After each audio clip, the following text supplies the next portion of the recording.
great to be back in Brockton, the city of champions. My name is Nicole. My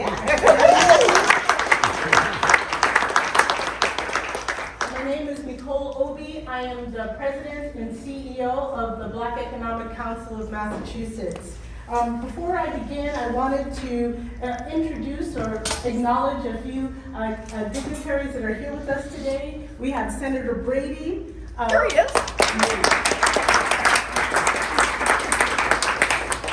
Cassidy, Massasoit's President, Dee Pasquale, Matt Page of the Massachusetts Teachers Association, and the staff from Mayor Sullivan's office.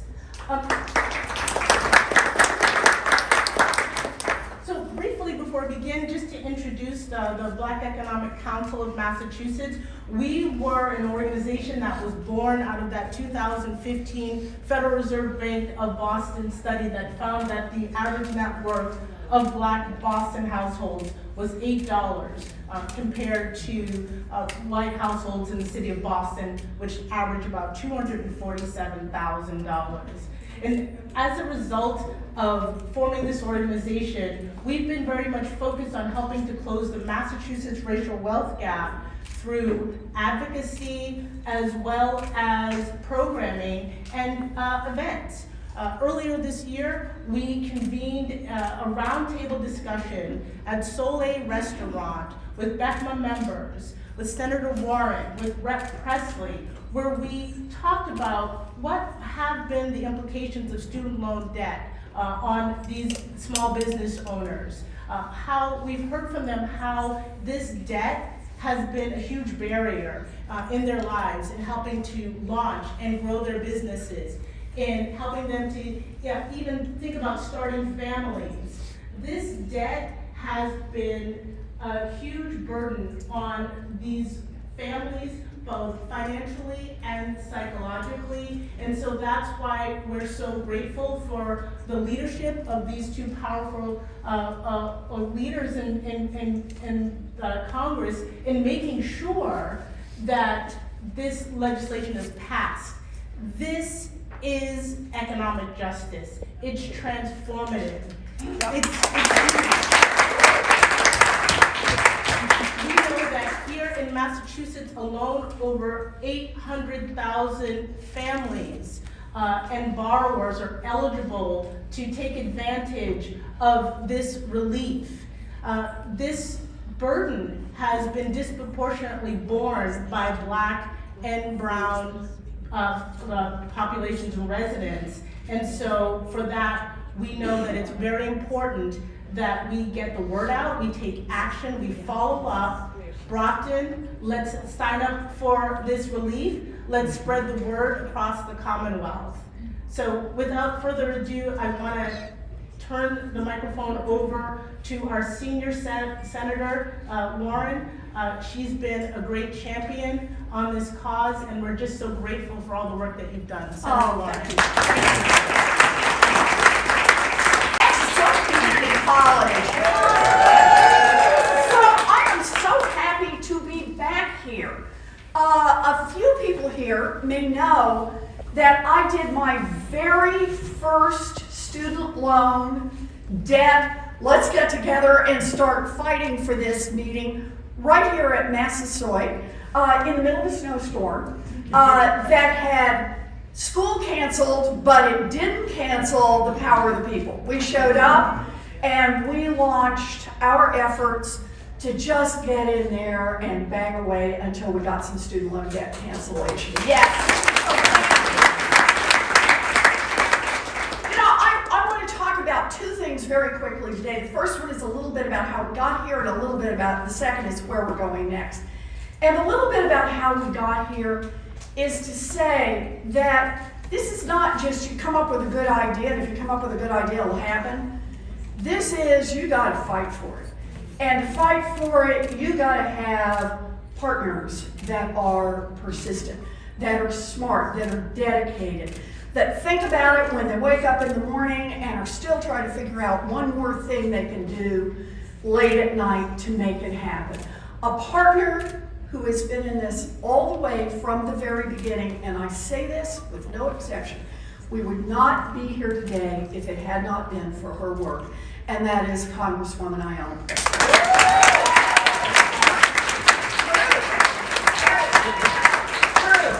I also want to say a very special thank you to Nicole and to Beckma.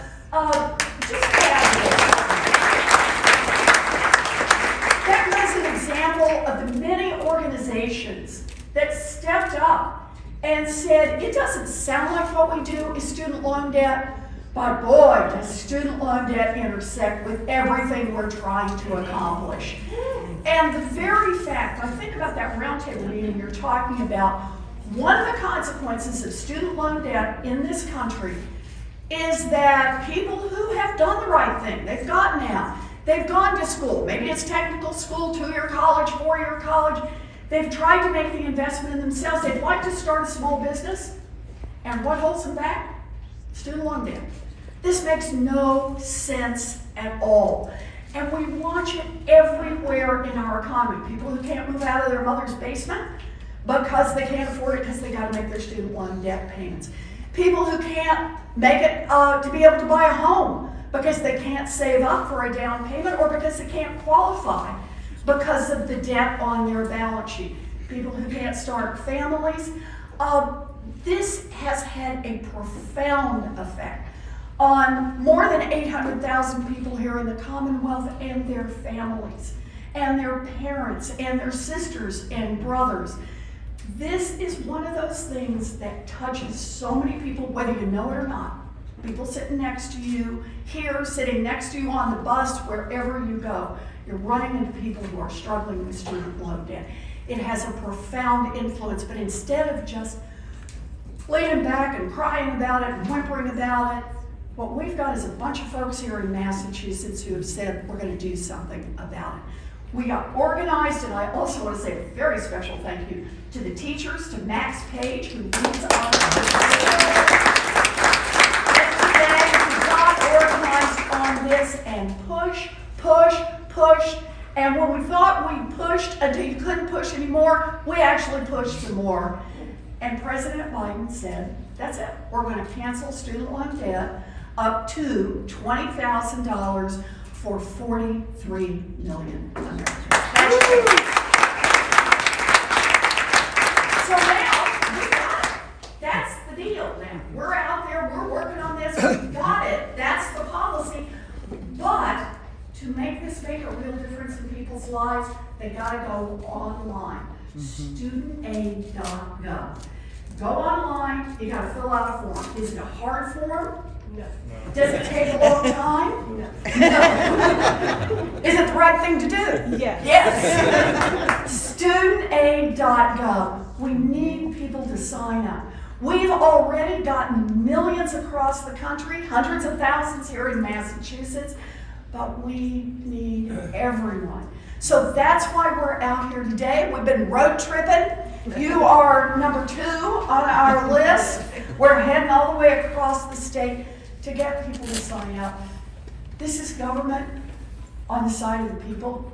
That doesn't happen as often as it ought to. When it does, we need to take 100% advantage of that. So that's why I'm here today. And I'm here with the best partner I could have asked for in the whole world in this fight and in spreading the word, and that is Congresswoman Ayanna Pressley.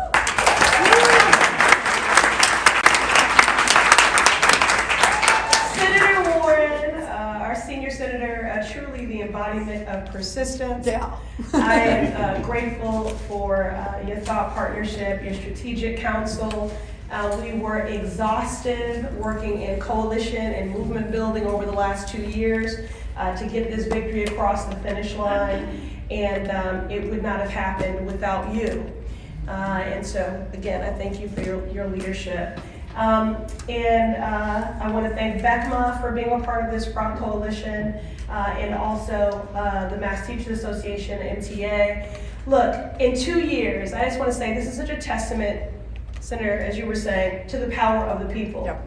If you ever doubted or wondered if when you tell your story, it matters, Look, I look forward to a day where people don't have to relive their trauma in order to compel action from their government and their leaders. But in the meantime, I'm grateful for every person that did that. And it is the stories that you shared, your lived experiences, that we carried in our hearts, and we raised your voices in every negotiation we had with the White House, and in every meeting, and every presser, and every rally. You made the difference. When we first started championing this cause, people thought that it would be regressive in impact and only stand to benefit white graduate students who went to affluent institutions. People had a false narrative about the face of this nearly $2 trillion crisis. But because you shared your stories and entrusted us with those, we told the real story about this nearly $2 trillion crisis, choking at the promise of families, our Commonwealth, and our country. Educators who went into debt because they want to teach our babies, now raising young families who couldn't afford the monthly minimum, some who even risked licensure. The fastest growing population of borrowers, 50 plus elders. In fact, at every senior town hall that I've done, this has come up. I had some constituent 76 years old who is living on a fixed income and had his benefits garnished. He said, I'm gonna die still owing on this debt, and I owe more now than I even borrowed. Parents who took out Parent Plus loans so that their babies could go on to higher education. They're 60 plus and they can't retire because they're still paying on their children's loans. And of course, a whole generation who cannot fulfill their full potential to start a business, purchase a home because of this debt. This is an economic justice issue. It is a racial justice issue. It is a gender justice issue. And what a great day that we are here now to focus on the work of implementation in that the Biden-Harris administration, that President Biden was responsive to the calls of this broad coalition of civil rights organizations, of union families, of labor presidents, of borrowers, and with the flick of a pen has now changed 43 million people's lives who went to bed that night and slept a little bit more soundly and woke up a little bit more hopeful and optimistic about their future. That is our job as lawmakers. It's to lessen your burdens, to center your humanity, and to solve problems. Yes. That is our charge. So never doubt the power of you and your stories and the power of this movement. Now, one of the other victories that we had during the pandemic is a pause on student loan payments. That final pause will go into effect, or be in effect, until December 31st. We're glad about that because that allows us to conduct our own informal oversight of implementation in real time, to ensure that this process is one that is equitable, that is efficient, and that is streamlined. Now, we know that it's not true if you build it, they will come, if people don't know about it, which is why we're on our own little Thelma and Louise road trip here to get the word out and to sign people up in real time. Please go to studentaid.gov/debt relief. This is about unburdening folks not only from the burden of this financial strain, but the shame that so many borrowers carry. I do not call this debt forgiveness because borrowers did nothing wrong. Yes. If we truly live in a meritocracy, and if education is really meant to be life's great equalizer, we cannot put it out of reach for people. And the cost of higher education has increased by 150%. So, 800,000 plus people are eligible in this Commonwealth. We want to make sure that you're accessing this transformative relief, and in many instances, complete cancellation. 1 in 4 Black borrowers will have their debt zeroed out, and half of Hispanic and Latinx borrowers will have their debt zeroed out. So, studentaid.gov/debt relief, and that's what we're here for today. Just do it. That's right. You can't do any of this without the movement, without partners. President Page of the Massachusetts Teachers Association. Let's go. Thank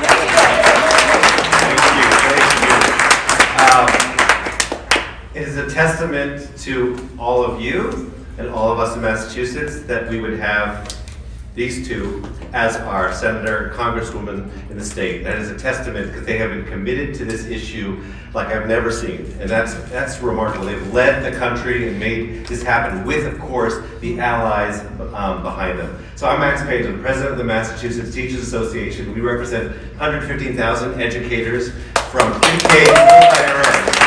So all your students, faculty, and staff, most of them are members of the MTA. And Deb McCarthy, my vice president here, we believe in pre-K through higher ed, free, high-quality public education that goes all the way to college and beyond.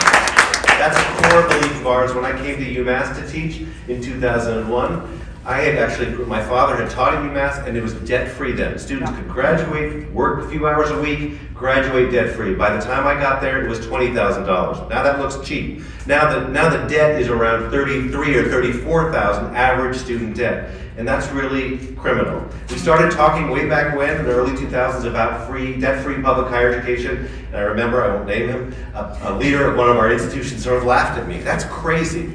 Well, guess what? With a little persistence and a network, it takes too long. You're absolutely right, Congresswoman Presley. It takes too long to get what we need, but we're getting it now. And with your advocacy and all the people here, we have achieved something really, really important.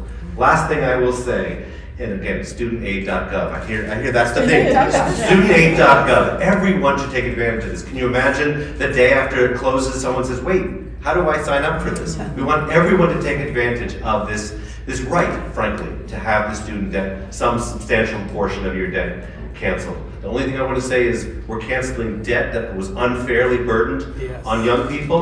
Let's also look forward and make sure that going forward, we fix the system so that every student, whatever their age, 18 to 85, have a chance to go to college as they choose and not have to take on undue debt.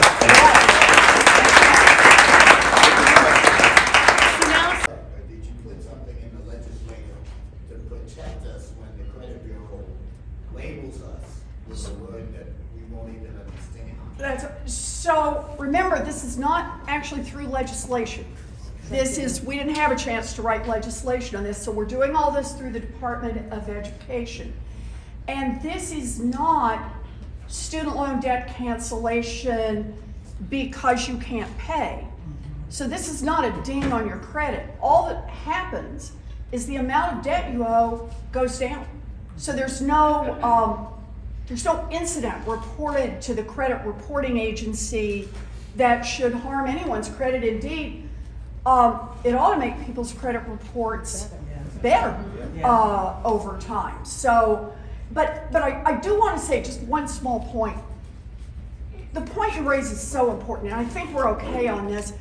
It's one more reminder of how much student loan debt has held back the very people who are supposed to help.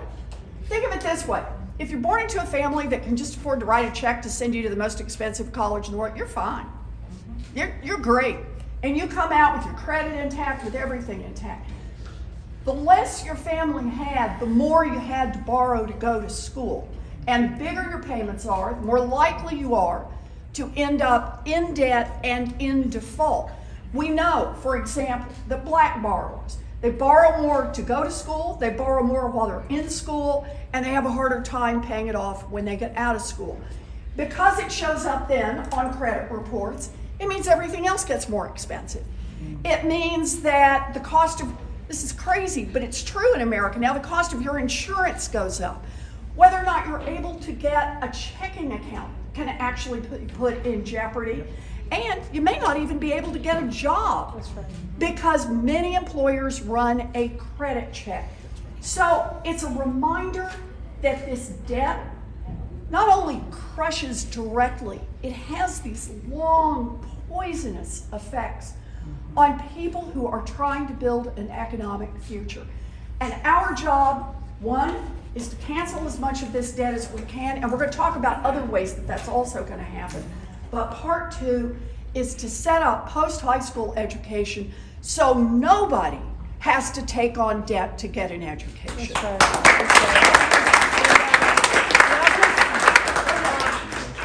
And I'll just add that while we are having this this victory lap, if you will, speaking to the strength of the people and the movement and our gratitude to President Biden for taking this action, I do think it's also important to just talk about bad actors that are out there. There's a lot of misinformation. And so if someone calls you and says that you have to pay a fee in order to access this relief, that is fraud. They are a bad actor. Senator Warren and I have already taken into account service loan providers like Navient, who were telling borrowers and getting them to refinance. If you refinance, you are not eligible for this federal relief. So we want to make sure that you're signing up at studentaid.gov/debt relief, and that you are aware of those that are perpetrating frauds out there and pushing misinformation. You do not have to pay a fee to access this federal relief. Great. Our next question right over here. I'm working for the state for a period of time. They're allowed to apply for a loan forgiveness. Does applying for this first affect that loan forgiveness? You want to do both, is the answer. And let me just, so everybody gets it, Max is totally on top of this. And this is public service loan forgiveness is a program that had a big promise. If you go into public service, public school teacher, first responder, nurse working at a nonprofit hospital or clinic, a municipal employee, librarian, city employee, state employee, federal employee, all these folks, the promise was pay for 10 years and whatever debt you still have at the end will be canceled. Believe me, the Department of Education, particularly under Betsy DeVos, did everything they could to block people's access. Oh, you're in the wrong program. The servicers were terrible. I mean, just terrible. There's no other way to describe it. People would describe their circumstances and they'd put them in the wrong program. And then they discovered 10 years later that they hadn't gotten student loan debt forgiveness.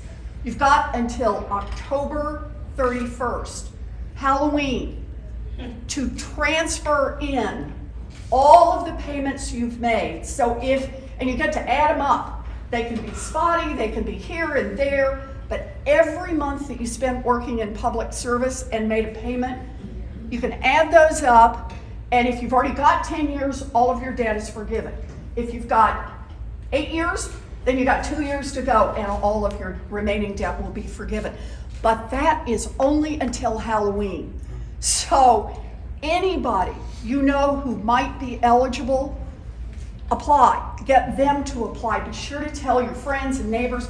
And this is where I want to say MTA has been fabulous. Our unions in general have been fabulous in making sure all their members know about it. Max, did I get it I all only covered? wanted to say, this is for real. I met a librarian at Salem State, one of the MTA members, and she said, I got noticed, $70,000 debt, gone. Gone. Just changed her life in an instant because we have these new rules on public service loan. But you do both. You can do the 10,000 and the public service loan forgiveness. Does that also go to studentaid.gov?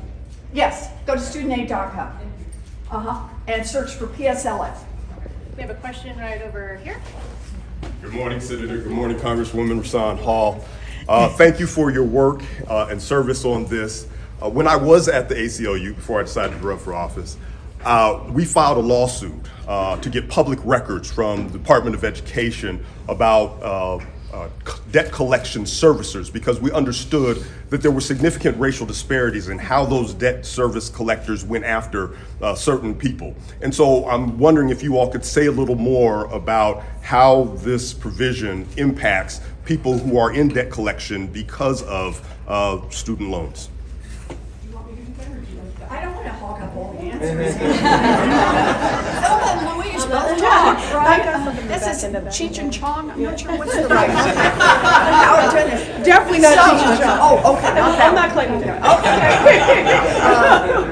Fred and Ethel. Yes, okay. Fred and Ginger. Okay, we're going to do this. Laverne and Shirley. Yeah, Laverne and Shirley. Okay. All right. So here's the good news. As you know, there's been a pause in place now for 2.5 years. Nobody's had to pay on their student loan debt. So the big question, there's so much that's been happening kind of just underneath the surface on this, right? Ducks, go smoothly across and their feet are like doing this the whole time. That's what we've been doing with this, with the Department of Education. We've been the duck feet on this. When student loan debt payments restart in January, everybody is now up to date. Nobody is in default, which means nobody is in collection. So there's still going to be debt out there. This is forgiveness for about 43 million Americans. About 20 million will have all of their debt wiped out. This is going to be especially, the impact is going to be felt by Black and brown borrowers because they are the ones who had to borrow the most. They are the ones who are most likely eligible for Pell and get the greatest forgiveness in this. But it means we've got a chance to reset. And I really want to say, thank you for your lawsuit on that. This is one more way that it's been part of how you build the push, the energy to make change. And the lawsuit on debt collection was one, again, to remind everybody both how far the impact of this debt reaches, but also the racial inequality that was built into the system and how much a system that on the surface was supposed to be about closing wealth gaps was in fact widening them in practice. And that's what we're fighting back against and actually getting some change. And thank you for being part of it. Senator and Congresswoman, I have to say, not Fred and Ginger or Cheech and Chong, I think you're two of Charlie's angels because of all you helped us in the Commonwealth. So thank you for all your work. Thanks, Charlie. Next question. Good afternoon, Senator and Congressman. So I'm actually I haven't graduated high school yet, but I want to know how, after this, how we're going to move forward, because I'm hearing that you have plans for the future, but I am the future, so I want to know. And tell me the future is okay, we got this. We got you covered. Sure. So we have to be at dual tracks here. You know, this student debt relief, and again, in many instances, cancellation is a bold step in the right direction. But we're going to continue to champion the need for us to invest in higher education federally as the public good that it is. And I was actually, that is some of the work that we did during our recent community project funding, what used to be called earmark process, is to make those investments. A Bunker Hill Community College, for example, a $1 million investment there to support the tuition-free community college pilot program with the city of Boston. But we also need to continue to have more robust investment in Pell Grants. We need to invest in historically Black colleges and universities, and also stabilize all the other costs in your life, which is a conversation for another day. But just know that we have not lost track of the fact that we have to address the root causes. Again, the cost of higher education has increased by 150%. I will say that the burden of this debt and even the shame of it is not abstract for me. I'm very consistent with many Black student borrowers. You know, there's been gains made by Black Americans in many ways, but we have more income, but we don't have wealth.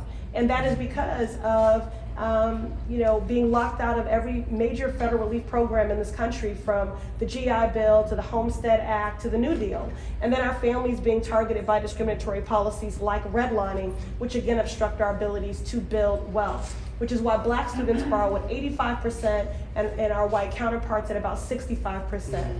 So growing up in a single parented household, being one of the first to go to college, I took on that debt not knowing what I was taking on, and I did default on those loans, and it took me a very long time to pay them off.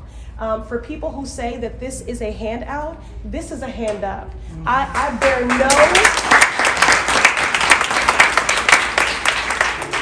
no ill will that the road is going to be easier for your generation. That's actually what we're supposed to be doing, is to make it easier for the next generation. Can I just add one little piece to this? And that is, we are totally on board. What we are aiming for is debt-free college. But to do that, we got to get that through Congress. This is something the president just literally does not have the legal tools to do all alone. However, there's also good news in the president's announcement. Along with debt cancellation, the president announced that a program called the Income Determined Repayment Plan is being totally reworked. And just think of it this way. Up to now, if you borrowed money when you were in school, the more you borrow, the bigger your payment is when you come out. Yeah, great, right? And the average is already up around $400 a month before the pause went into effect. This is going to reverse that. And the federal government is saying, in effect, to students like you, if you need to borrow, we're going to go into partnership with you. And if when you get out of school, whenever you finish your education, when you get out of school, if you make a lot of money, you're going to have to pay back a lot of that debt. If you only make a little bit of money, you only have to pay back a little bit. Because we want you to get as much education as you're willing to get out there and work for. So here's the good news. This is the worst case view that I'm giving you right now, and that is you'll have to pay on the other side 5% of your what's called adjusted gross income, 5% of your income after you're out, and you have to pay that. If you go into public service, you have to pay it for 10 years. If you don't go into public service, you have to pay it for 20, but it's 5%. It stays at 5% all the way through. And at the end, whatever your debt is, the rest of it is canceled. So no one going forward has to be crushed in the same way under the burden of student loan debt that we have right now. So the help is already there for you. Future is here, I get it. But the Congresswoman and I are working to reduce the cost even below that. So that's the plan. I'm just curious, do you know what you're going to major in or what you want to do? You have plenty of time. Not that much, but I am trying to I want to do pre-law. Okay. All right. Talk to me. All right. Good stuff. Great. I think we have time for comments, and sir will have you ask the last question right now. I hate for the last question to be negative. This is such a great program. But there were some challenges to this, and so some debt is in limbo, in legal limbo. I'm not sure who that affects and who it doesn't. Can you explain that? So I'm just going to, let's talk brass tacks here for a minute. What Democrats are trying to do is help people who are trying to get an education and whose families can't write them a check to make that happen. That's what we're out here doing. What are Republicans trying to do? Stop it. They're bringing lawsuits. They've attacked it in every way they can. And what is the number one reason that they are trying to stop the cancellation of student loan debt? Because it is popular. So we have lawsuits pending right now around the country. My view on this is just really clear. The president has the authority to do this. If we have courts that will just apply the law, we're fine. But the Republicans are going to keep pushing on this. And right now, what we've got to do is, legally, we can still do this. We need to get everybody set up so your application is in, so that the minute a court permits it, the Department of Education can hit the cancel button. I would like to go do that. Hit the cancel button, and the debts will be canceled out. So we're going full steam ahead and saying to the Republicans, look, this really is about how you think we build a future in this country. Do we build it by trying to load people who are trying to get an education with more debt, crush them even harder, pull them in on the debt collection practices that are just obscene, literally for tens of thousands of Americans actually garnishing their Social Security checks right now to pay off student loan debt? They think that builds a future, and you know what? It builds a great future for millionaires and billionaires, just not for the rest of us. We are in this to build an America that works for everyone else, and this is a part of that. Very good. The site has been live for 10 days, and already 22 million people have signed up. So that really does speak to just how far-reaching and deep this hurt goes. While Republicans are doing what they always do, which is play with people's lives, Democrats are focused on changing them. Yeah. Yep, So that's what sign we're up. here for. StudentAid.gov So thank you, thank you. StudentAid.gov, one more time. StudentAid.gov. All right,